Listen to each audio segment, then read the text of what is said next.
boundaries that define a system, whether that system be law, society, a group, or an individual, and thus it threatens the integrity of the system itself. Examples of the abject include bodily fluids and wastes, corpses, acts of deviancy, especially sexual ones, criminals, parasites, and the invading and disrupting other. All these cross a boundary, whether between inside and outside, moral and immoral, life and death, etc. Notably, the abject is neither a subject nor an object.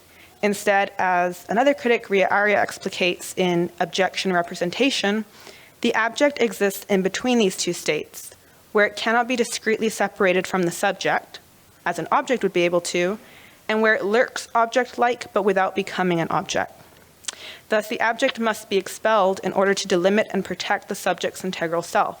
However, since it is also a part of the subject and not fully object, it forever poses a threat of violation to the self.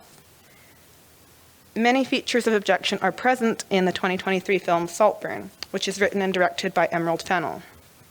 So Saltburn is set in 2006 to 2007, and it centers around Oliver Quick, who we can see here in the photo, and his relationship with the aristocratic Catton family.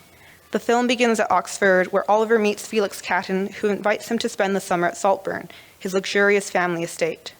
From the first, Oliver's interactions with the Cattons are manipulative, and he embodies the figure of a parasite, endangering and eventually destroying the Catton family unit and taking over their home, Saltburn.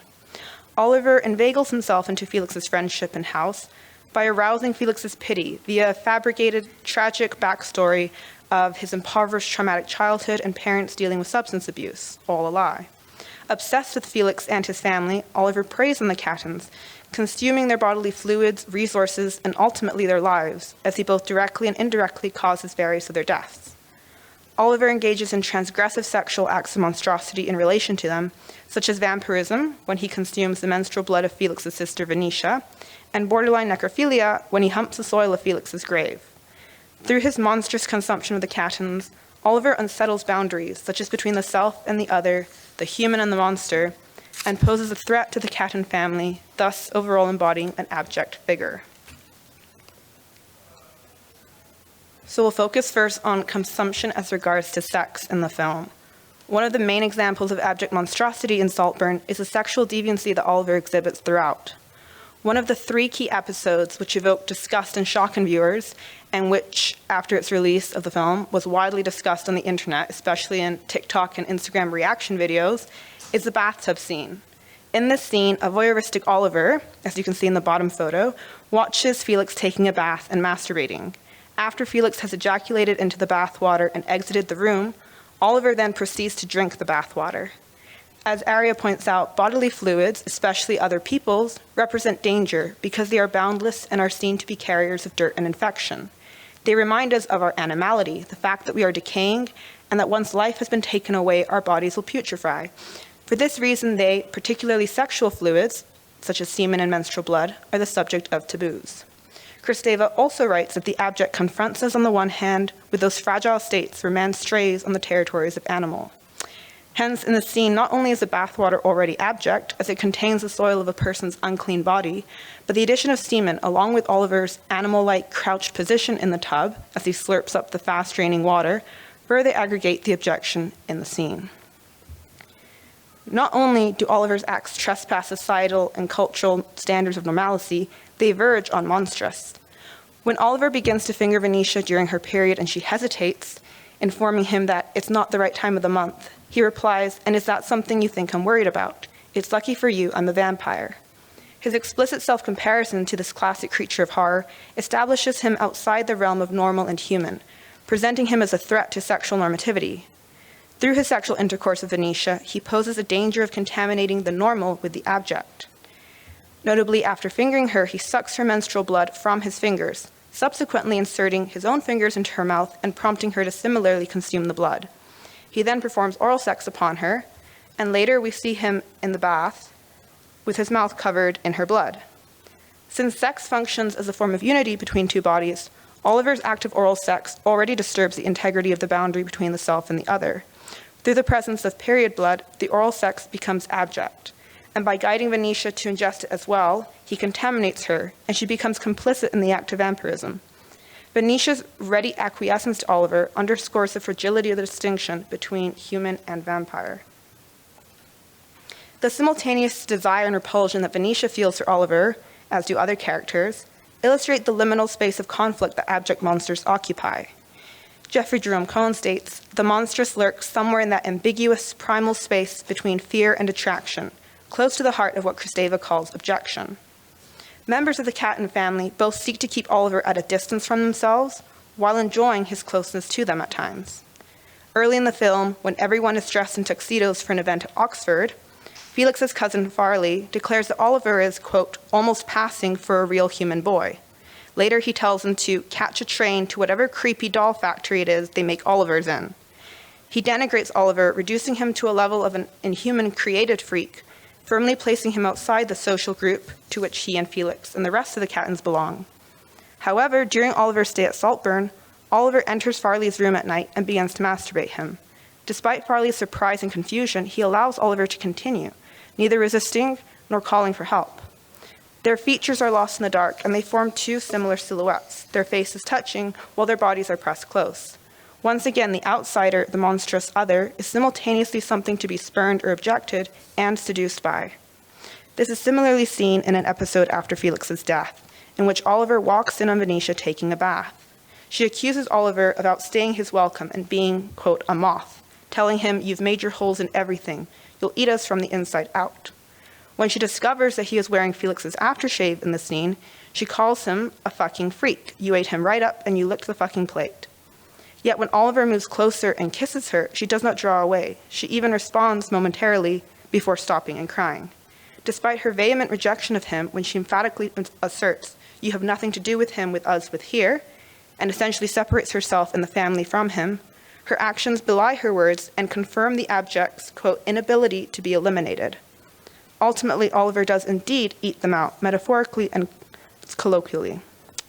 Moving on to consumption in regards to murder, Oliver's consumption of the Catton family extends to many deaths. He poisons Felix, he leaves razors by the tub while a grieving Venetia is bathing, leading to her suicide, and removes the mother, Lady Catton's ventilator, so that she dies.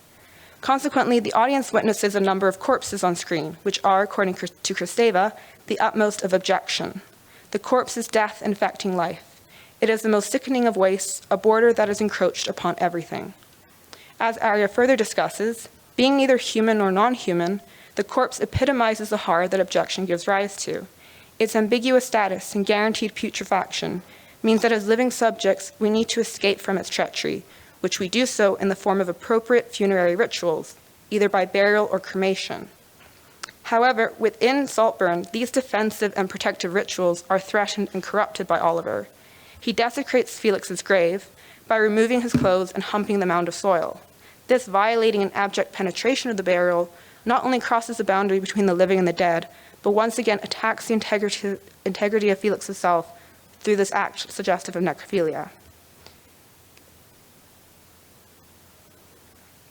Saltburn's almost square aspect ratio facilitates in pulling viewers into the film as intimate, voyeuristic observers of the unsettling visuals on screen. The film also employs a variety of close-up and bird's-eye shots, which serve to destabilize the audience's sense of perspective at times.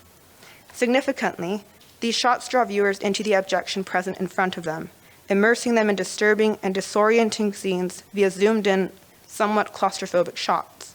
For example, when Oliver was drinking Felix's bathwater, the camera is right by his face, so that we can see the glistening drops on his skin and even the discoloration around the drain, raising discomfort at the thought of the filth and bacteria represented by the drainage stains. Furthermore, the absence of any background noise, except for Oliver's slurping and heavy breathing, focuses the audience's senses without relief on Oliver's animalistic behavior, accentuating the sound and sight of his tongue swirling about the drain. In a like manner, when Oliver penetrates a grave, the religious hymn that was playing earlier in the scene ceases, and we are forced to listen to Oliver's very audible and somewhat discomforting moaning and crying. At another point in the film, there is a shot of the bathroom sink, as we can see in the slide, covered in vomit the morning after a party. The camera positions the viewer at the sink's edge and lingers there, allowing the texture and detail of the vomit to be fully absorbed by the viewer, who has nothing else to look at in the shot apart from the vomit stains, as though they were the one who had just vomited. Similarly, the morning after Oliver's birthday party, we witness a toilet being cleaned, and the camera is positioned as though on the toilet seat, so that we are thrust into staring at stains of human excrement. It is impossible to keep it at a distance, to objectify the scene, and to remove yourself because of how close we are positioned, and thus we are made to partake in the abject. Glancing at random through reviews of the film on sites such as Rotten Tomatoes, the words disgusting, gross, and disturbing recur. Some viewers recall the gasping and shouting that occurred during their theater experience. Clearly, Saltburn evokes visceral reactions in viewers, thus affecting feelings of objection in them by violating their bodily stability and comfort to a certain extent. While definitely shocking and perhaps freakish, Oliver is not the only character displaying abject qualities, though. When Felix gives Oliver a tour of the house, he points to an alcove while casually admitting, "I accidentally fingered my cousin here," then takes Oliver to the king's room, where the bed, quote, "still has some of Henry VIII's spunk on it." The quasi-incestuous reference and the presence of semen, whether fictitious or true, intimate that the cat and house and family are associated with the abject before Oliver's arrival. Farley and Venetia's later involvements with Oliver thus appear as less of a submission to a contaminating force, and more like a reciprocating response to an awakening of the abject within them. Saltburn cannot easily be dismissed as an eat-the-rich satire, a condemnation of an avaricious middle class, or as one reviewer put it, awful, very graphic. It harbors multiple interpretations without providing answers. There is no satisfactory backstory or explanation of Oliver's obsessive and monstrous behavior. If anything, when we meet his parents in the film, they seem much more normal than Felix's. But what is made clear through the actions of the other characters is that the abject does not apply to Oliver alone. The film ends with a black scene and the sound of Oliver exhaling. This exhalation, like the film, contains multiple meanings. It can suggest contamination, as breath particles can spread viruses. Or it can be interpreted as a pleasurable or erotic sigh. It can be dangerous and or attractive. And notably, it is a disembodied sigh, as the sound is separated from any visual, and thus it could be anyone. Like the abject, it hovers in between, enticing and repulsive, present in, or able to be called forth from, anyone.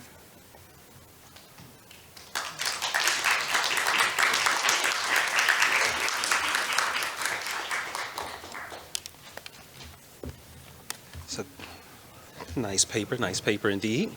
Our next presenter, Dr. Allison E. Francis, Chaminade University of Honolulu. The title of her paper is Exploring Cannibalism and Intimacy in a Dahmer-Monster and the Animated Short Edmond.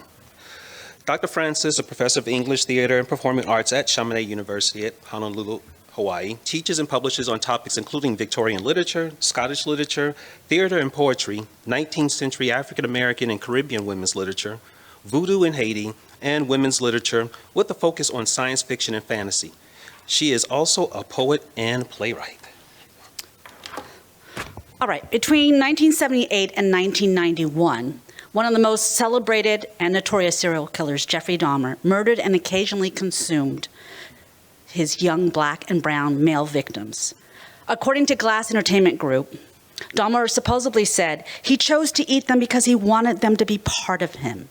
And he was so desperately lonely, so ashamed of being gay. Fast forward to 2022, Netflix premiere of Ryan Murphy's controversial series, Dahmer-Monster, The Jeffrey Dahmer Story, which explores Dahmer's psychosis and his racialized appetites.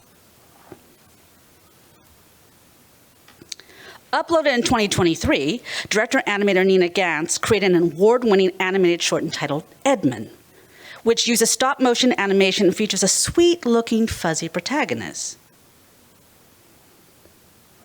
Nope, I went too fast. Okay.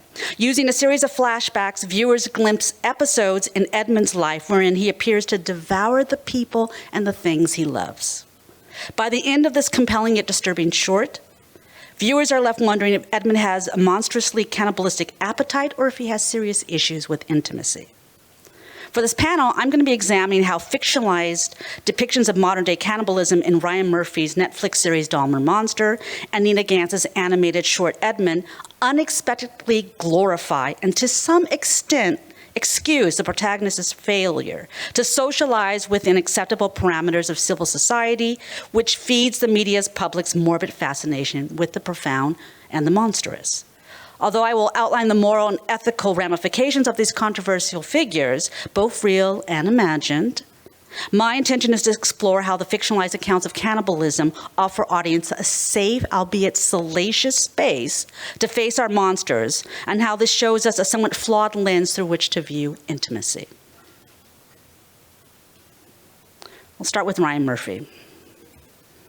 According to Television Academy, Ryan Murphy is an Emmy, Global Golden Globe, Tony, and Peabody Award-winning screenwriter, producer, and director. He is responsible for some of the most culturally relevant and widely watched series or television, as well as films, which includes Glee, American Horror Story, and Eat, Pray, Love. When this series was first released in September 2022, Murphy claimed on a BBC interview that we weren't so much interested in Jeffrey Dahmer, the person, but what made him the monster that he became. It's really about white privilege, it's about systemic racism, it's about homophobia.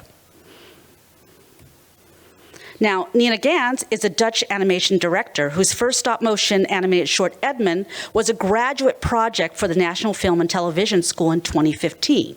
She tells us that she derives inspiration from combining various techniques, such as stop-motion, puppetry, and live action. According to Great Women Animators, she now is developing a number of scripts for television, for shows, for shorts, and feature-length films, while exploring new ways to combine live action with animation techniques. Not surprisingly, Gantz continues to create award-winning shorts such as Wander to Wonder, which won an Oscar in 2025. Edmond, originally from an idea that Gantz had to create a character who was hiding a big urge inside, these are her words, one that he was hiding from the world. I'm going to go back to Dahmer now. Episode 1 of Dahmer-Monster series begins in 1991 Milwaukee with a black woman played by Niecy Nash, who I love, watching black faces in distress on a televised newscast. Then, and I don't have a picture for this, transitions to a masculine white hand occupied in cleaning a long knife that is covered in blood over a soiled sink in a dismally lit kitchen. After a long shot of the white man's jean-covered groin, observant viewers understand the connection we're supposed to make between desire and violence. Throughout the rest of season 1, I'm only talking about season 1, you all, I'm not talking about the rest of it. Audiences watch Dahmer, hauntingly played by Evan Peters, grapple with his sexuality, desire for black men, and his resulting need to consume their flesh, perhaps as an act of contrition, which is a prayer of repentance, or sacrifice, depending on whether we view him as following his faith or Satanism. And throughout the early episodes, the viewers fed multiple external causes that may be why Dahmer has this unhealthy fascination with human flesh. His parents have a tumultuous relationship, his mother's addiction to painkillers and drugs pre and post his birth, he's been abandoned by both his mother and his father, school bullying, and homosexuality. In fact, the series almost implies that Dahmer's mother's ambivalence towards him and her drug abuse and her knife-wielding rages may have colored Dahmer's notion of how people in relationships should operate. All of these potential reasons do mirror the real Dahmer's experiences, except maybe the knife-wielding mother. However, the series doesn't really investigate how his psychosis, his chemical imbalances, and the multitude of pathologies that contributed to his terrifying antisocial behaviors made him one of the most notorious killers in America. But in episode 5, we do get a glimpse of one potential victim fighting back and berating the police for taking the word of a convicted criminal, which Dahmer was, over a black man who had no criminal record. And it isn't until the heartbreaking episode 6 entitled Silenced that we truly see Dahmer from one of his victims' perspective. Tony Hughes, a deaf mute, makes me want to cry, for whom Dahmer has a relationship with, albeit all too briefly, before Dahmer's abandonment fears and horrifying impulses lead him to yet another senseless murder. Now back to Edmond. The opening sequence of the short anime presents us with a character gazing longingly into a brilliant lake before he literally descends into a series of flashbacks that reveal how his desires for intimacy and love are expressed through cannibalism. According to Jamie Green, Gantz says that her use of the woolen stop-motion puppetry allowed her to soften the violent nature of certain moments in the film, which oddly it does, with hand-drawn animation for the faces, so she could make the characters more expressive. And yes, Edmond is both expressive and tragic. And he's represented as an unwilling and somewhat unwitting actor in his own acts of cannibalism, which involve biting off his mother's finger, attempting to swallow the foot of his love interest, biting off his best friend's ear, and ingesting his pet fish. The audience watches him regress into the memories of his atrocities. Not surprisingly, we viewers understand that he doesn't mean to eat that which he loves, but despite brief glimpses of him happily engaged with others, every attempt at intimacy utterly devolves into an attempted or a successful act of cannibalism. So, do Murphy's series and Gant's short film humanize their characters enough to build audience empathy and sympathy? Should their characters find intimacy? Well, let's look at Dahmer again. In episode 1, the fictionalized Dahmer strangely pleads with his victim, "Don't make me do the things I don't want to do," which is stated in almost the same breath with the refrain he mentions throughout the series. "Why does everyone always want to leave me?" Then by episode 2, Dahmer tells one of his youngest victims, who's only 14, that Dahmer is tired of everyone leaving me. "I'm just going to make you my zombie, okay?" Likewise, in the animated, I think I have that scene, okay.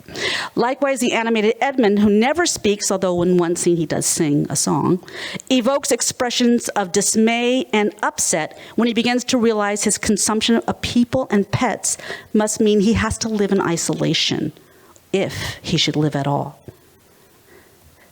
In the near end of the film, we learn, and this is a spoiler alert, my apologies, that he ingested his twin brother within the womb. And then we're suddenly propelled, and that's the next picture there, back to the opening, which is now the ending, where we see the adult Edmond with a new umbilical cord. This time attached to a heavy boulder as he steps into a lake, presumably to his death.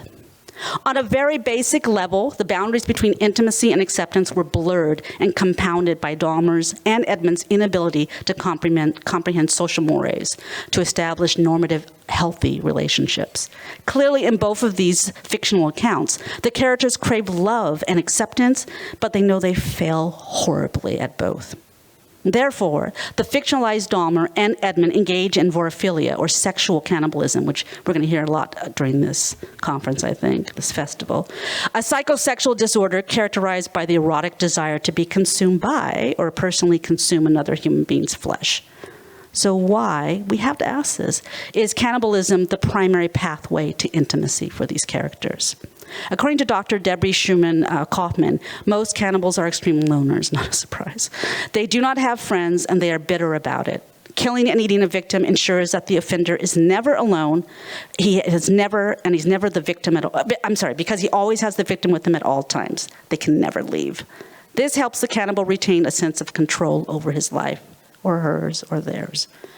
In my reading, the cannibalism that these two shows portray suggests that these characters consume that which they both hate and love, their true selves. Consequently, what better way to avoid your own truth than to dispose of the evidence within yourself? Despite skeptics and the initial lukewarm reception by critics, it got like a 57% rating on Rotten Tomatoes. Dahmer became the 4th most watched series in Netflix history after Stranger Things, with over 111, almost 1 billion watchers, beating out every season of Bridgerton, my favorite, and as of now, Wednesday Series 2, which I haven't finished, but I'm going to.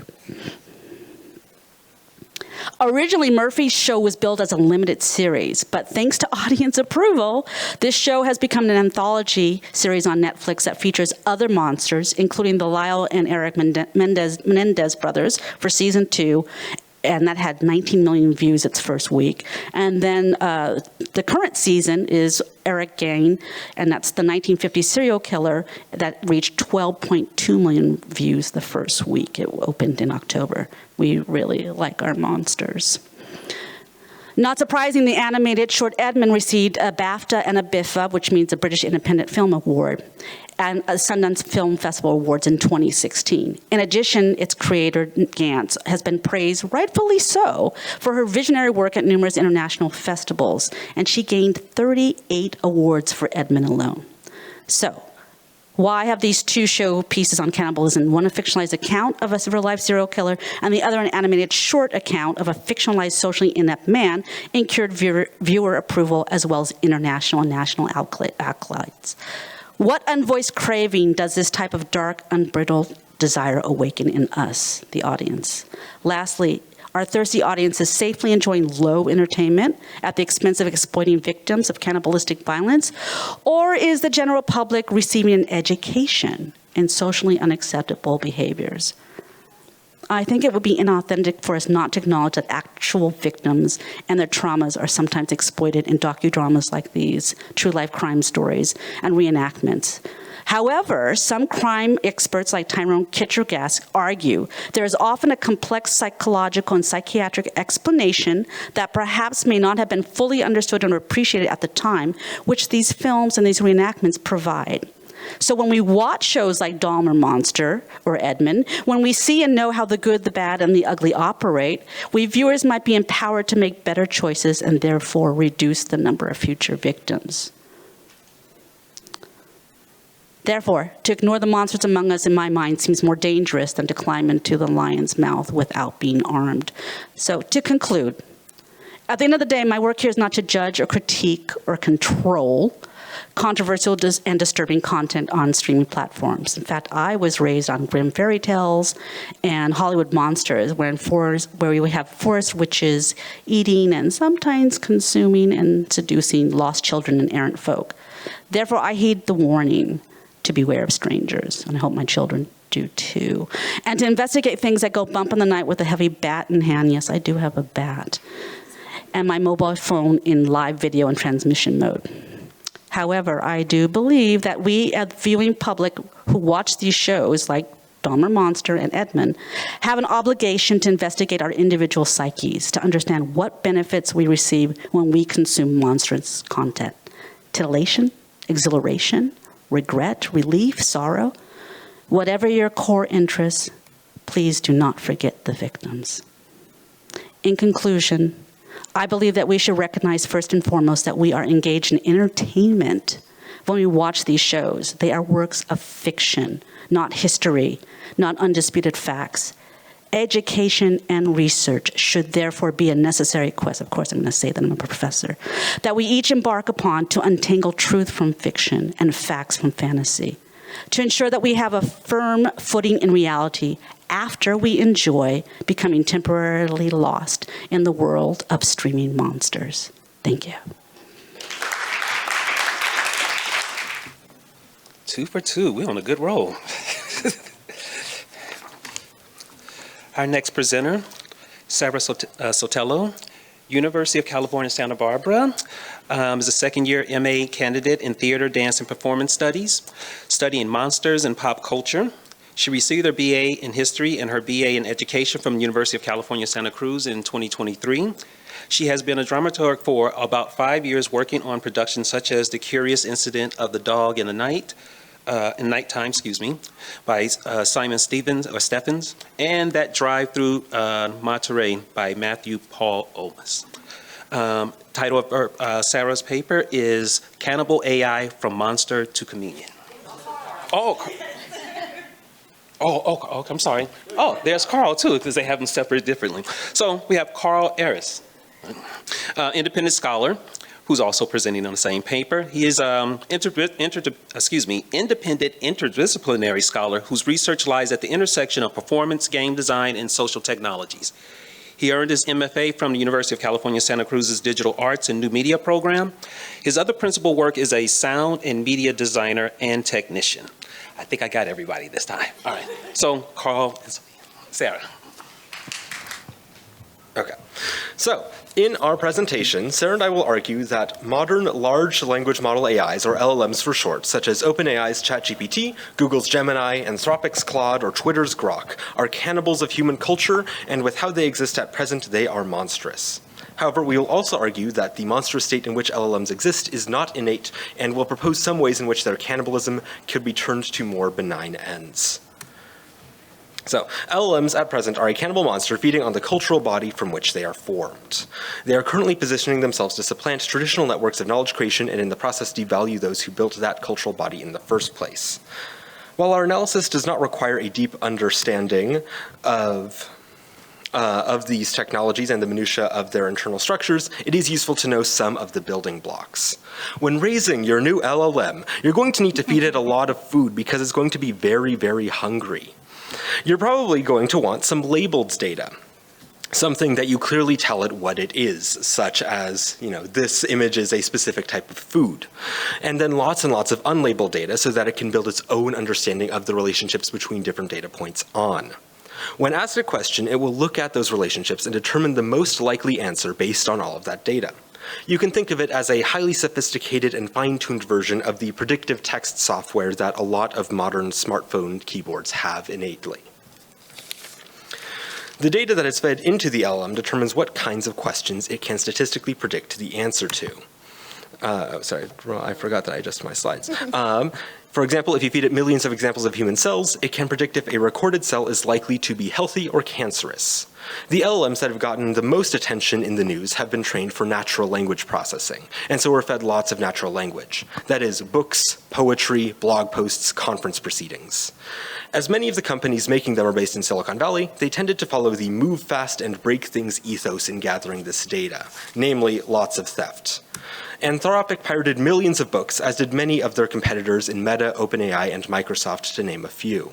These, up here, represent just a handful of the instances from a current bevy of lawsuits against AI companies, to say nothing of the many social media companies, such as Reddit and Discord, that quietly changed their policies over the past few years so that user data could be more easily sold to these creators of LLMs. Additionally, by basing their answers off of likelihoods, models have a tendency to supply answers that are not based on data. These are typically referred to as hallucinations. In a recent paper by OpenAI researchers, they argue that these hallucinations are all but guaranteed with the current structures and training methods used to create LLMs. Specifically, there are a range of factors in training, such as patternless facts like Carl's birthday is, or being given bad or difficult to classify data, such as various intersectional points of theory, where they could potentially be classified one way or another, and both could be correct, making it therefore statistically inevitable for errors to arise in classification procedures. Then, the success of training is determined by a binary test, 1 point for a pass, nothing for a failure, which reinforces guessing behavior in these LLMs, like a student on a multiple choice test who's trying to just guess answers to get points even if they don't know why. These structural issues that I describe are but one piece of a monstrous tapestry, a range of ways in which these cannibals have begun to insinuate themselves into social and cultural practices. As most monster scholars, which I am, we are legally obligated to use Cohen's 7 theses on monster studies to explain the reasons that we believe and to give almost legitimacy to the reasons that we believe AI is acting like a cannibal monster. Specifically, we're starting with thesis 3. AI is a cultural body, and the monster sits at a cultural moment. As we enter this era that fears intellectuals and a rise of intellectualism amongst our popular culture, AI has been being used to cut out the need to do the actual work that leads to becoming in the intellectual social class. For example, having AI read 100 books so that you can join the legions of communities on the internet that are book readers, or being able to go to various American territories such as Puerto Rico without knowing that you need a certain type of visa because ChatGPT said that you didn't need it. Asking it for advice, and it's cutting out the middleman. AI is being used to cut out the middleman, which is the gaining of intellect, which is one of the core tenets of the intellectual social class. The next of Cohen's theses that we want to look at these LLMs through is that of AI as the harbinger of a category crisis. To give our legally required quote from the 7 theses, the monster resists any classification built on hierarchy or a merely binary opposition. Full of rebuke to traditional methods of organizing knowledge and human experience, the geography of the monster is an imperiling expanse and therefore always a contested cultural space. One of the largest categories in crisis is the way in which digital tools are used for information gathering. In a recently conducted survey by the Pew Research Center, it was determined that users presented with AI overviews on search pages were half as likely to go on to click a subsequent search link as those who did not have the AI overview. Therefore, users of search engines utilizing AI overviews are far less likely to engage with any form of primary source. Additionally, according to a Capgemini Research Institute report earlier this year, a growing portion of consumers are replacing traditional search engines entirely with generative AI. This is an inflection point. Research has indicated that using generative AI in place of traditional search can potentially lead to answering questions more quickly and accurately. But again, this is at the cost of dramatically reducing the interaction with primary sources. This is but one of many crises caused by LLMs that are still in their early stages.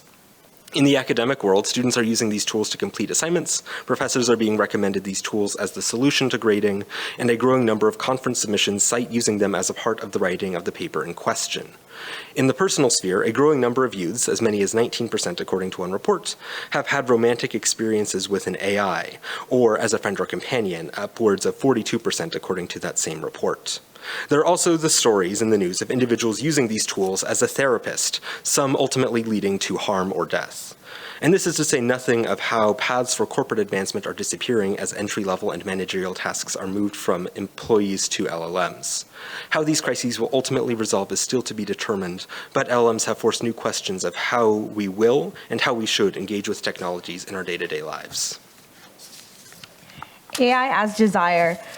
We're interested not only in the idea of AI as a sexual desire, which it is in the seeking of a romantic partner, but as a desire to become something different, like being married to a virtual character, being well-adjusted due to therapy, or being an artist and able to create videos and images that we see all over the internet. Having these skills and becoming these types of people and joining these social classes gives people a higher social standing and social capital that they are able to utilize and leverage for what they perceive as a better life. However, as we kind of go through, we will be analyzing the difference between a pro-social cannibalism and an anti-social cannibalism. So the idea of having social capital in the instance of is an instance of antisocial cannibalism, which we are describing as the act of consuming the flesh, or in this case with AI, the knowledge, as a form of isolation. What this means is using AI to gain these social capital skills that will move you through the classic social hierarchy is hollow, because you're still not welcome in said groups. The entire use of AI is backed by this harmful idea that it has for the planet, and the harmful implications will lead people who heavily use AI to gain these things to not be welcome in these social groups. Again, the example I use is this girl on TikTok who said AI read her 100 books a week, and she then wanted to be a part of the book talk community. However, that social capital that she believed that she was going to gain was immediately rejected when people said that the AI she was using so much water, causing all of these damages.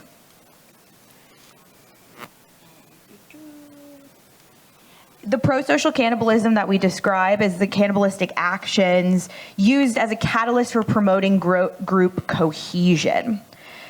So we have 3 examples. We have a paper called A Defense of Cannibalism, and then we have funerary cannibalism and ritual cannibalism.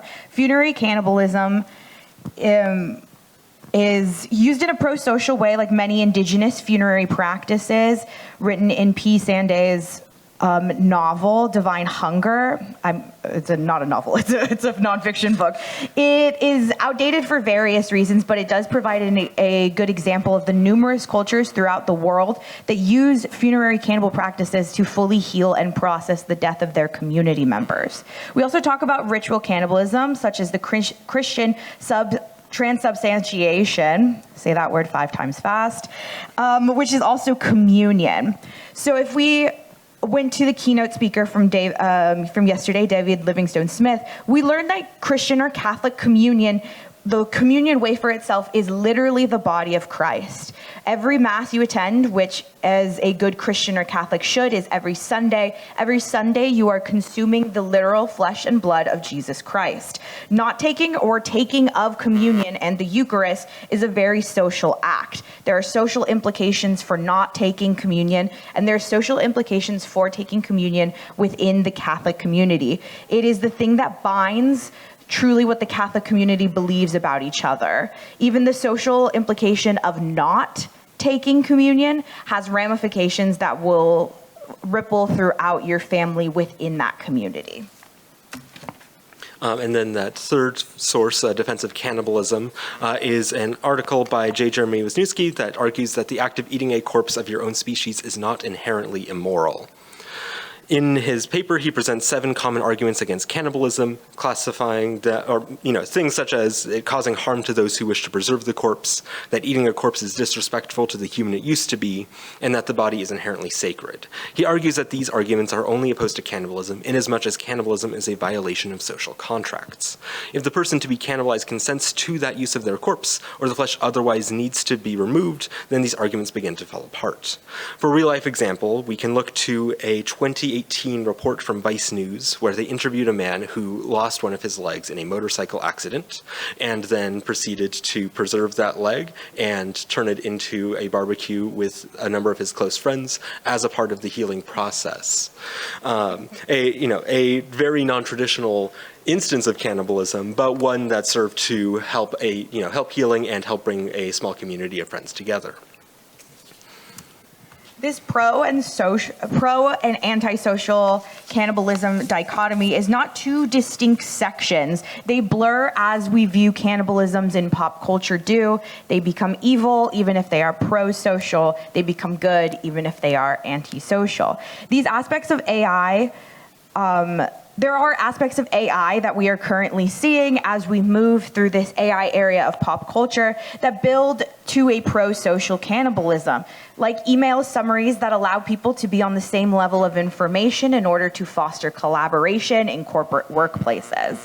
AI is always going to be around. The genie is let out of the bottle, the monster is here. It is always going to cannibalize human knowledge as it's the only way for it to grow and to understand. But now we have to live with this form of cannibalism in our phones, in our computers, and in our daily life. So how do we as scholars start to make that shift? The first one that we propose is ethical acquisition. So intellectual property owners can revoke their materials easily from being fed into AI, and all copyright fees are paid for by these AI companies and noted so people can receive primary source and the secondary source applications. AI needs to follow the legal guidelines that all researchers must do in order to replicate human knowledge. As well, in addition to push back against the possibility of LLMs supporting anti-intellectualism and serving to insulate users from the world around them, we propose a realignment of how LLMs engage with those seeking answers from them. There are 3 components to this secondary proposal. First, rather than generating answers, AI should generate connections. If a user wants to know about how cannibalism is portrayed in culture, rather than providing a synthesis, it provides the direct sources, as Sara was describing. And potentially it can even provide direction to subsections so that you can have a more specific point of reference. In this way, they could more resemble librarians than oracles. Second, LLMs should be depersonalized. The language they use should move from the first person to the third to dampen the formation of parasocial relationships with them and to reduce the presence of epistemic deference, a term that I'm very glad was discussed last night because it made my life writing this so much easier. But it is the use of the first person by many of these tools that gives them much more of that epistemic deference that enables people to believe that they are talking with an expert when in fact they are not. And lastly, hallucinations are something that will need to be resolved. In that OpenAI research paper I mentioned earlier, there are proposals to how the internal structures can be shifted and the training methods can be shifted to further prevent hallucinations from occurring. And I think that taking those steps or finding other ways of further reducing the possibility of hallucinations is very important, because as funny as it is to have influencers lied to about not needing a passport, it is probably bad that we have tools that will actively lie to people. And then last but not least, our final thing is that for making this shift from a monstrous to a less monstrous form of AI, we need to make sure that the workers who are replaced are not economically disenfranchised in the process. We can see countless times throughout history how an adjustment to technology disenfranchises the people that technology is replacing. And so we, as scholars and as people living in this society, must fight for ways in which the adoption of these new technologies do not fully remove individuals from the economic marketplace and therefore lose much of their social and political capital. Thank you. Thank you. Last but not least, our presenter Kahlo R.F. Smith. Papers titled Three-Man Dishes, Cannibalism from Othering Myth to Sayaka Murata. From the University of Nevada, Reno. Okay, there we go, Rafiki. So, Kahlo was born in the redwoods of Felton, California, is pursuing an MFA at the University of Nevada, Reno. Her fiction haunts Friction, Last Girls Club, and Trembling with Fear. Its research has horrified at the PCA National Conference and the UC Santa Cruz Festival of Monsters. And so now we have Kahlo. Hi, everyone. So today I'm going to present on this central thesis. Sayaka Murata's representations of cannibalism give us a template in literature for representing a taboo, monsterized subject as normative or even as benign without defanging its symbolic power. Now, why discuss this thesis? In our last panel on cannibalism, some of the panelists answered a question about the normalization of cannibalism and suggested it's unlikely and undesirable to norm cannibalism. But there are monsterized things that we would like to render as normative, at least in some situations, without defanging them of their symbolic power, as Avalon Manley discussed re-queer identities in answering that question. So I'd like to present a template for how we can do that by analyzing a specific series of works of literature that I think do so. We've already heard various examples of cannibalism, of course, ranging from the Foray people's ritual anthropophagy to Aztec consumption of human sacrifices to the survival cannibalism of the Donner Party, shout out University of Nevada, Reno, and even to the pathological cannibalism of figures like Japan's Issei Sagawa, who kill and eat human beings for power and for sexual pleasure. But of course, outside of the ways in which cannibalism functions in a literal sense, occurring as a historical and contemporary event, the cannibal taboo is also a figurative specter that functions in human society. Cannibalism, and you'll never guess who I'm going to cite here, you guys, but that's right, it's Cohen. Cannibalism is an archetypal human monster and appears in a number of seminal works of monster theory, and is often viewed as the antithesis of morally and socially acceptable behavior, as Devin Bittner describes it. There's a number of potential evolutionary explanations for this. Eating other people can convey disease between human beings. In a world where we're highly social creatures who have kinship recognition, it can be damaging to view other humans as sources of food.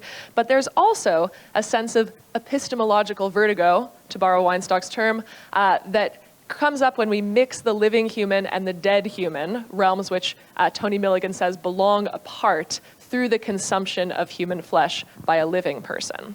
Now, we all know what happens when something is turned into a social taboo, which is that it has the potential to be leveraged against certain marginalized groups as a form of justification for oppression. So cannibalism has served as a handmaiden of colonialism throughout history, and it has allowed certain dominant powers either to leverage legitimate cultural cannibalism or totally fake legendary reports of cannibalism as an excuse for things like British imperialism in the Pacific Islands, anti-Japanese racism in Australia as a result of World War II propaganda surrounding cannibalism, and even classism post the Russian famine, during which some Russian Orthodox peasants resorted to survival cannibalism. The Bolsheviks utilized those non-rumored real historical facts as a way to oppress said peasantry and attack the Orthodox Church. So this is unfortunate. We know that monstrosity is a socially constructed category and that it is utilized to achieve certain socio-political objectives by othering certain populations. That said, it does a disservice to people in the world who do practice cannibalism to claim that all such allegations are false. Indigenous scholar Tracy Banivanua-Mar notes that indigenous groups that do really practice cannibalism also have their own narratives surrounding it. So we know these things. We know that cannibalism exists, that it's real. We know there's strong taboos against it. We know that it's a really potent literary, metaphorical, and social symbol. And we know that we are unlikely to norm it, right? It is probably never going to become socially acceptable to eat other people in most human societies, and nor do we desire it to be necessarily. However, we can't kill the monster. I'm sure you guys have heard this before. Cohen again. The inhabitations of the monsters, right, are also realms of happy fantasy and horizons of liberation. They serve as secondary bodies through which the possibilities of other genders, sexual practices, and social customs can be explored. They're really rich symbols, as Allison Francis just explored for us. Cannibalism can be an enticing symbol for explorations of intimacy. As Sara and Carl just showed us, you can use cannibalism as a metaphor for interpreting things like the role of AI in daily life. And there's also a modern trend through scholars like Francis B. Nyamnyo to consider putting together an ethics and moral order sanctioned by the understanding that every hierarchy is cannibalistic. So this ethical framing of cannibalism and thinking about how in our modern capitalist hierarchical society, many people are consuming the life possibilities of others in order to benefit themselves. So the question is how? How do we, as Susan Stryker puts it in her seminal essay, lay claim to the dark power of monstrous identity without being wounded by it? So, the point of my presentation. I would like to introduce to you a specific Japanese author. First, I'll just note that in Japanese literature, cannibalism follows most of the same tropes as in Western literature. It has an early heritage of barbarism and racism, as in this old book, A True Story of My Journey in the South Seas. The South Seas, in this case, meaning the areas around Taiwan, not the UK perception of South Seas, which represents cannibalism as something practiced by local peoples in a barbaristic and savage sense. During World War II, Japan had to grapple with instances of institutionalized and survival cannibalism within its troops. So we see many Western tropes of cannibalism in post-war literature, including survival cannibalism, cannibals represented as vicious human monsters, and also, as in Taijin Takeda's Luminous Moss, cannibalism used as a cultural symbol to do certain important thinking, in this case to critique the imperial wartime government through the lens of a cannibalism war trial. Sayaka Murata is doing something else, something that I think is relatively unique in literature at this point. This is a personal statement from her I want to use to set the tone about cannibalism in her work. Why is it so horrible? Why is it a sin? As a child, I didn't feel that eating human flesh would be that bad. Now I've been socialized, but if I hadn't been, maybe I could prepare a soup from my father's skeleton.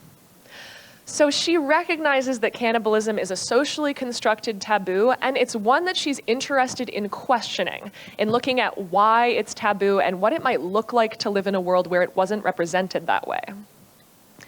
I think the way that Sayaka Murata is able to really innovatively represent cannibalism in her work is through a kind of self-othering.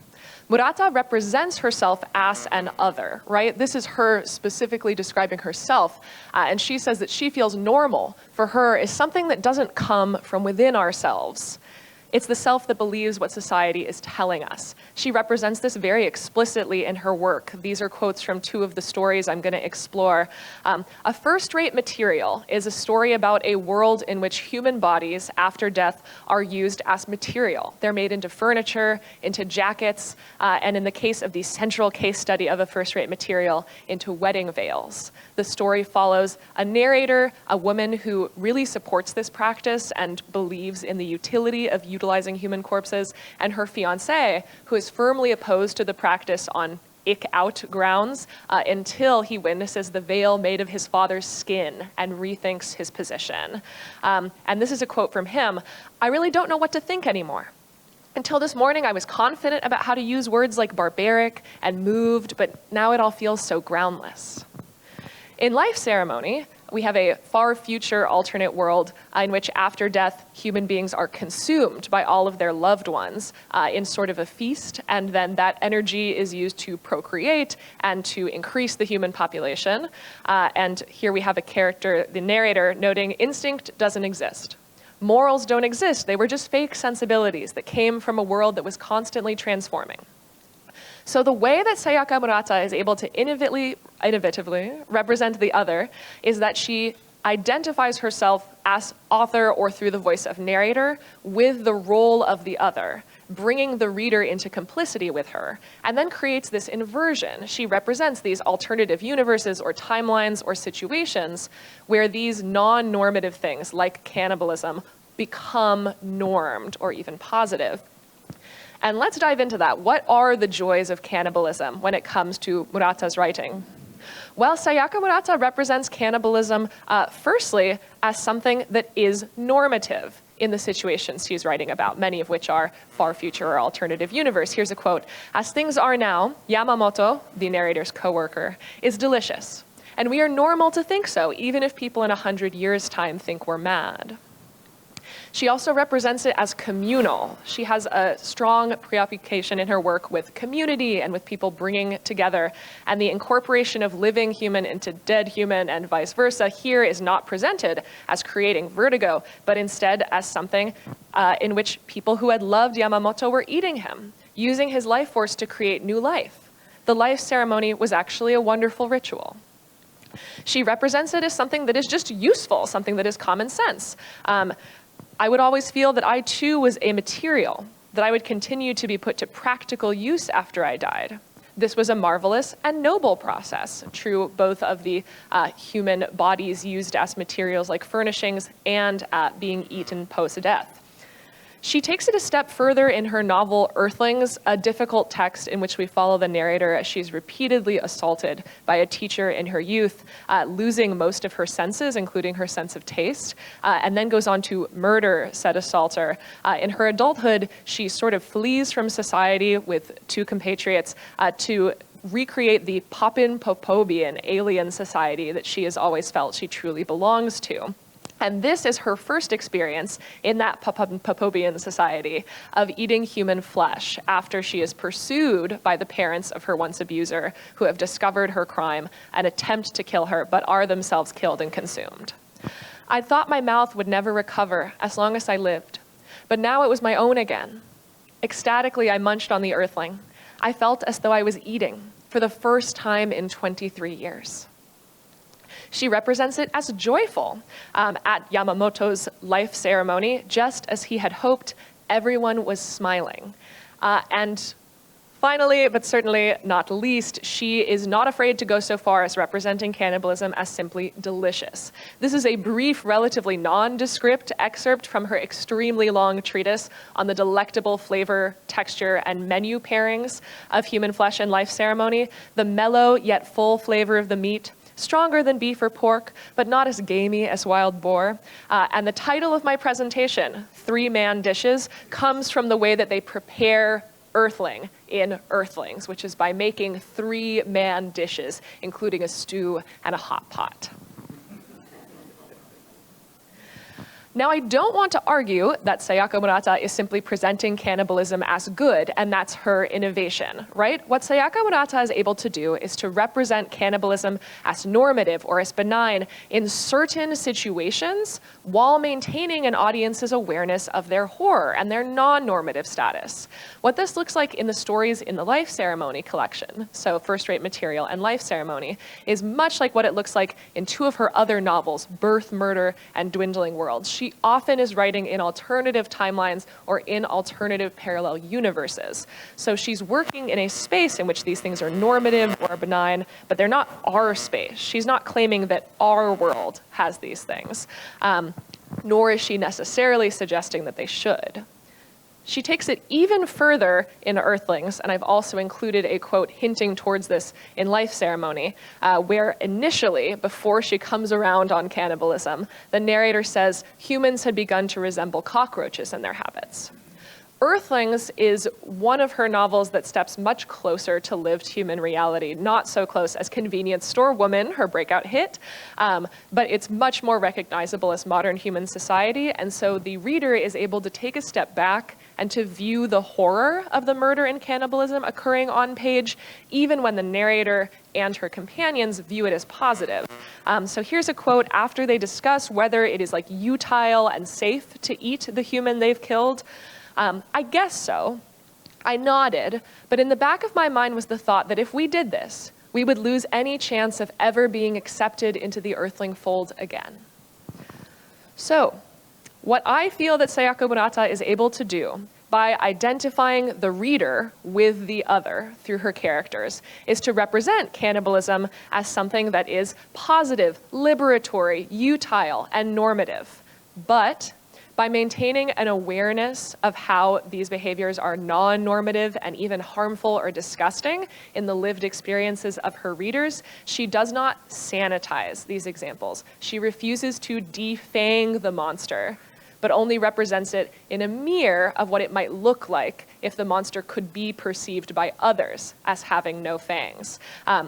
Playing into, of course, Cohen's disturbing suggestion that this incoherent body, denaturalized and always in peril of disaggregation, may well be our own, what Murata's representation of cannibalism does is it allows us to explore our lived human experiences through the literary metaphor of cannibalism, while also taking a different path from early representations of cannibalism, which relied on tropes of racism, barbarism, and savagism to misrepresent certain cultural others. By making ourselves the others, Murata is able to leverage the power of cannibalism as a symbol without leveraging it against specific others and thereby creating harm. And I'll steal a quote from Tomoko Ayama, "Thus what is repugnant may become appetizing, and an obvious other may not be so different from the self. Such reversal and discovery are made possible through displacement." Thank you. Well, as the young people used to say, that was off the chain. That means very, very good. So let's begin with Q&A. Anybody with questions? No, it's a lot to take in.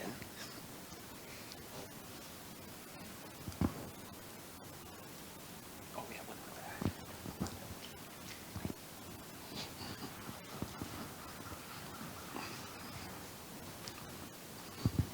How are you doing? Hi, y'all. Thank you. I really love these talks. So my first question, I guess, and I'll throw out another after, is for Dr. Francis. And one of the questions I was wondering was, I know that with there's a book on how early 2000s horror, I think it is, largely returns to the origins of a lot of killers in order to discover the dysfunction as being kind of within the family. So here is like why Michael Myers, here's how the, Leatherface, here's how they came about. And I'm thinking about the sense of otherwise locating it in a more like shared or cultural narrative of how these appetites come into being. And the figure I'm thinking of here is Vincent Woodard's study, a Black queer scholar who writes Delectable Negro. where he's looking at how, the appetite for human flesh is a part of the parcel of a lot of how Black folks have imagined the ingestion of, like, in certain cases of actually like torture practices, but also in terms of what it just means to think of slavery as consuming Black life.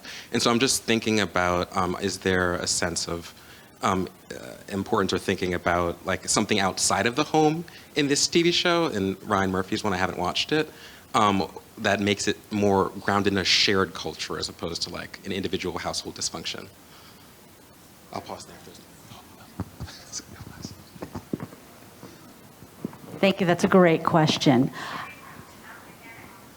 We're going to go on a journey. I'm going to step outside of your question a little bit, because I think what the series does, because it's so focused on the, I don't know how many people have watched it yet, or if you're going to, it was just so disturbing. It took me weeks to watch every episode, and I had to stop and process it. But most of it takes place within the apartment structure. And then we see a lot of Black bodies because he lived in a kind of slum, so-called slum neighborhood, and all of his neighborhoods were Black, including the Nishi Nash. So that is the community that tries to control his appetite, right? They're aware, they're here, all the senses are evoked, they smell, they make all kinds of, they try to engage the police and themselves in policing Dahmer, at least in the series. I don't know if this actually happened. But that is how the community tries to protect and is evoked, but it's unsuccessful, because the white privilege that he represents as a white male who's rather good looking at the time period in the 80s and 90s gives him immunity to his urges. And even when he's picked up several times by the police and convicted of child molestation, and yet he's still freed again and again and again, the way these Black people are not.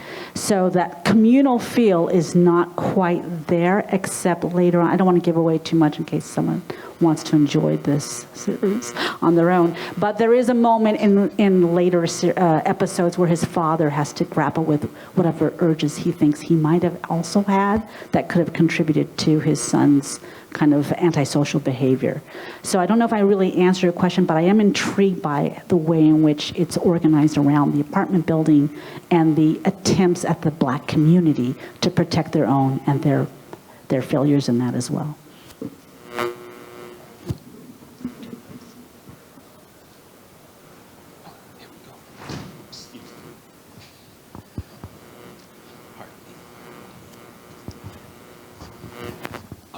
You all did brilliant work. I thoroughly enjoyed everything that you had to share.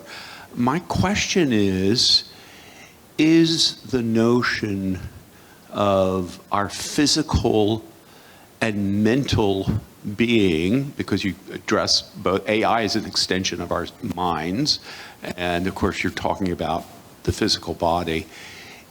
Did you find in your work, in the writing of these papers, that we both are repulsed by our physical selves and therefore the monstrosity of that, and our minds, that there's both this repulsion and rejoicing in the weirdness of our existence? Is that something that existed even as you wrote these papers and as you worked on that?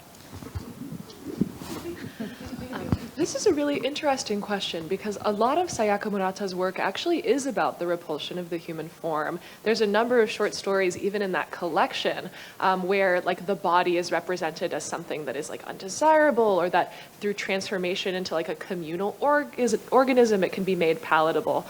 There's a lot of disgust towards like sex or contact with other humans. And the cannibalism stories are some of the most positive about a shared humanity.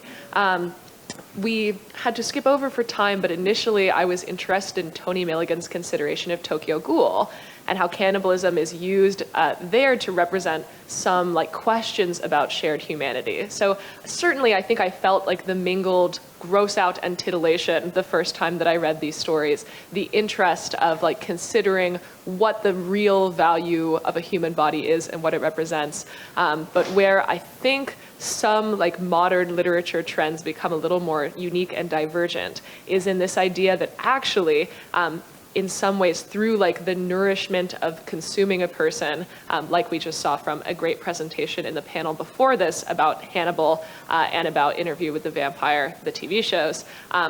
It's being represented as a form of communion rather than a form of displacement.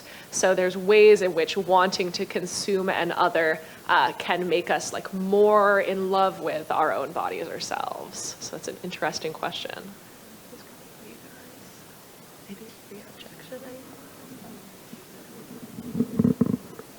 Thank you for that. Just building off of that, I was interested in the audience reaction to Saltburn and how people, because again, it's like a societal thing, like how do people construct norms? And when I was discussing with various people, it's interesting how for some of these shocking scenes, like his obsession with Felix so that he drinks the bathwater or the oral sex with Benicia, some people were like, that's completely fine. I think that's kind of like attractive actually, whereas other people were so completely grossed out by it and repulsed. So I think it's interesting in that I think it depends again on the person or the kind of cultural or societal like environment that they've grown up in or that they're used to seeing even, which then influences whether you're receiving it as sort of again like a rejoicing or kind of like intimate, like attractive thing that you're seeing, or whether it's you feel like repulsed within your body. Because for the first two scenes, a lot of people were like, that's valid, that's like attractive, that's just an expression of desire, and people usually drew the line at, okay, the graveyard scene. So yeah, if that helps.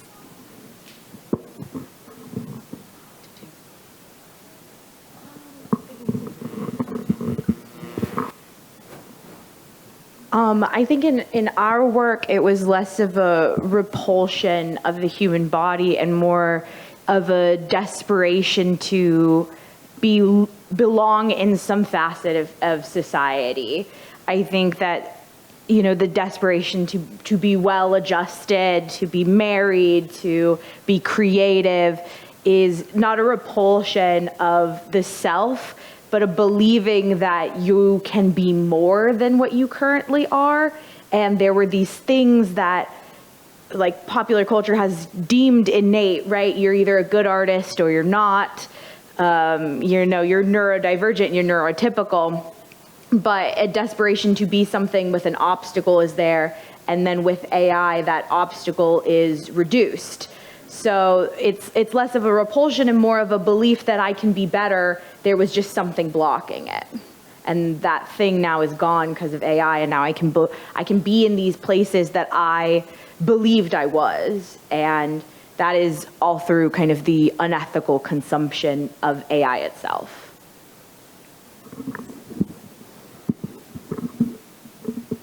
So I'm sitting here with this question, thinking about all of our talks and realizing for me, it might be site-specific. Having not met Murata, I'm presuming that some of the acts of cannibalism are kind of in a spectacle environment, right? There's a feast or there's a meal.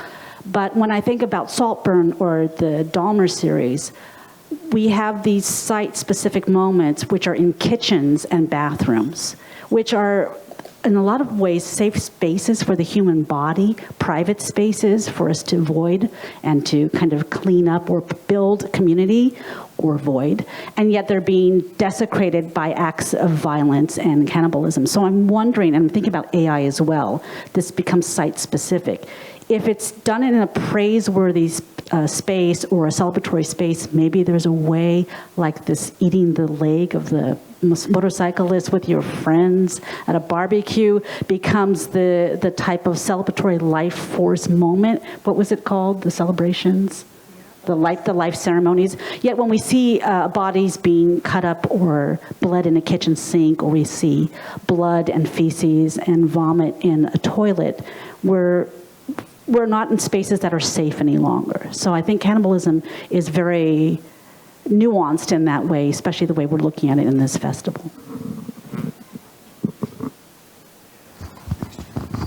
Hi, I had a question about AI And I have a comment, first of all. I appreciated you bringing up the fact about AI and getting intellectual recognition for your work and not having it stolen by AI. I just got a letter from my publisher asking me if I would allow my books to be used for training AI, which was a good thing that they sent me that letter. The bad thing was there was no recompense. It wasn't going to give me more royalties or anything. So kind of a double-edged sword. But my question is that thinking of AI as the cannibal, but I'm wondering about us as human beings using AI, and we are sort of being cannibalistic via the AI. We're cannibalizing other human knowledge, human productions, and I'm wondering a little bit if I had a sense of when I'm using AI sometime that I have an abject feeling about myself using it. I just wonder if maybe you could comment a little bit about that. I think the important thing to keep in mind is that, again, they present themselves as being many things, but they are a tool.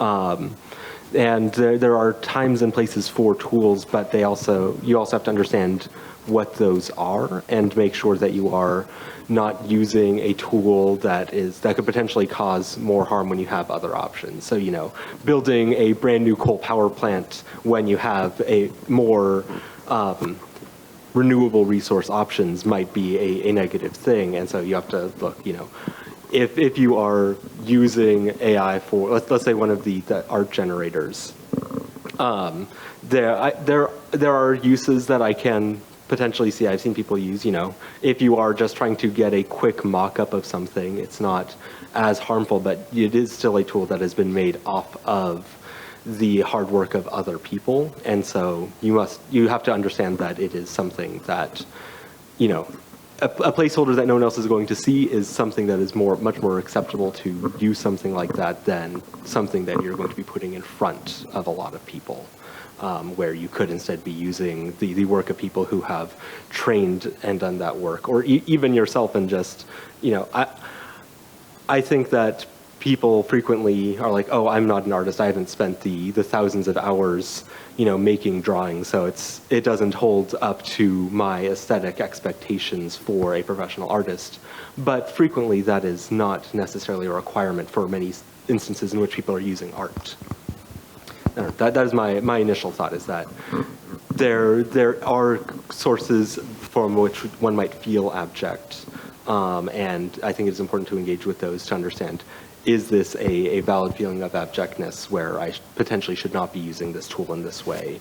Or is it a situation where I need to understand my own position and my, what are reasonable expectations for myself?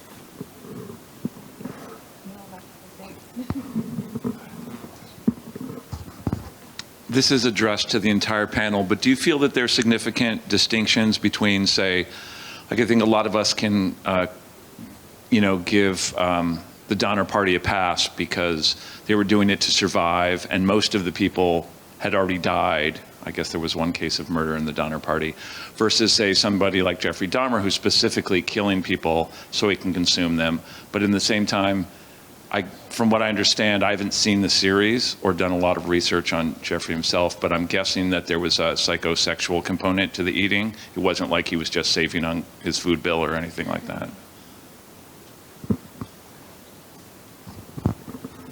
Yeah, he had quite a number of psychoses, including vorophilia, which is that sexual fantasies of consuming a body or being consumed, but he wasn't just having fantasies, he was acting them out.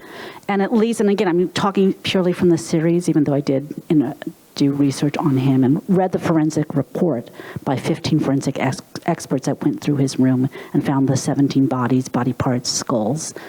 But in the series, we see him both disgusted by what he's doing and erotically pleased by it as well. Especially there's a humor scene called the sandwich scene when he offers a meat sandwich to his neighbor because he knows she's been complaining a lot, and she's like, I'm not going to eat that. I don't know where that came from. And then there's a terrifying scene with his potential lover, the one victim that the series says he might have had affection for when he does kill him. Then later we see him take a piece of meat out of the refrigerator, cook it up, and he eats it with just abject pleasure joy, erotic reactions to it. So it's hard to tell. We can't go into his mind, even though there was attempts to do so. But I don't know. I think cannibalism has such a spectacle surrounding it that there are many ways in which we can put our energies into it. But at the end of the day, we have to make a decision. Is it something that is communal? Is it something that is a taboo? Is it something that we can only talk about in a festival? Or it's an act that we're going to commit for whatever reasons? I think the Donner Party, too, is a great example. Because, we're talking in some ways about metaphorical representations of cannibalism, but with these literal ones, there is a pretty strong barrier to bring it back to monster theory, right? Between forms of cannibalism that present that sort of metaphysical threat Dr. Smith talked about last night, right? The incorporation of living and dead human, and ones that present the physical threat, so the threat of violence against a living person. I do think a number of individuals draw a distinction between eating someone who is already dead, especially if it's necessitated by survival, and killing someone in order to eat them. But the killing someone is not the monstrous part, even of murder cannibalism. We don't see the same kind of sensationalization around murder necessarily turning into monstrification that we do with murder paired with cannibalism. So it's clear that there's something uniquely horrifying about eating human flesh.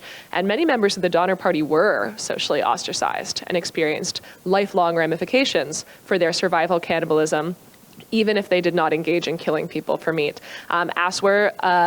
I don't remember the specifics around that football team whose plane crashed and it all went south, but many of those people suffered extreme psychological consequences and received social backlash, despite the fact that they were, not killing people in order to cannibalize them. We even, in our last set of panels, heard about Armie Hammer, someone who did not cannibalize anyone, but whose career was temporarily ruined because he expressed cannibal fetish. Just the desire itself is something that can be potentially career ruining. So although individually, as people weird enough to come to a monster festival, we might think, I would give the Donner Party a pass. I do think that drawing those distinctions of harm is important. Of course, we would never want to normalize murdering people in order to eat them.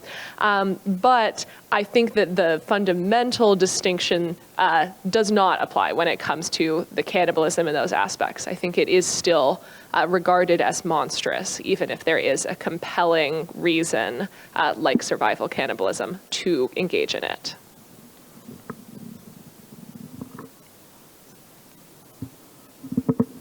And just my last thought is remembering that intimacy is also kind of configured, especially in Dahmer. And we all have such specific definitions of what is intimacy. I think about it as being a mother and smelling my child and wanting to take a bite out of them. You have this notion, right? We have these kinds of thoughts in our heads and we don't plan on acting out on them, most of us. But I think when we combine cannibalism and intimacy, we get into this area that's problematic for our psyches and our morals. And it makes me want to read Murata now, because have I been socialized out of something that I would have done if I wasn't? Or is this really, truly a horrific act that we should not be committing? And I just want to add something real quick that I thought was fascinating, and then we'll be done. But I thought it was interesting that no one discussed that there's any kind of ill health effects from eating, being a cannibal, right? It's basically a cultural discussion. And I thought it was fascinating that there's no, and I didn't expect that from you all, but I was just thinking, in your research, did you find anybody who talked about, well, cannibalism is not good for us from a health perspective?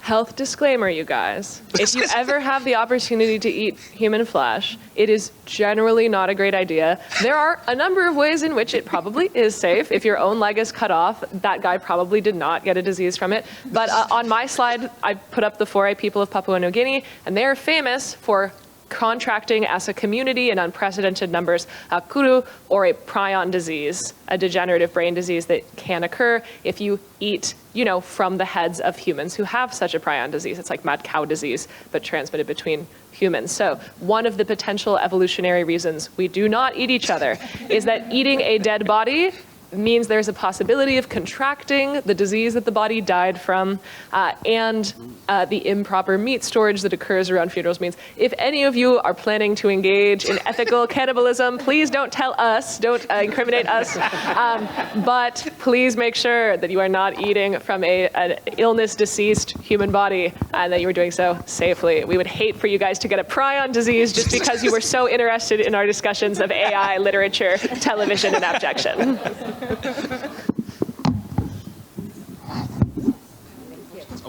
Oh, okay. Oh, good.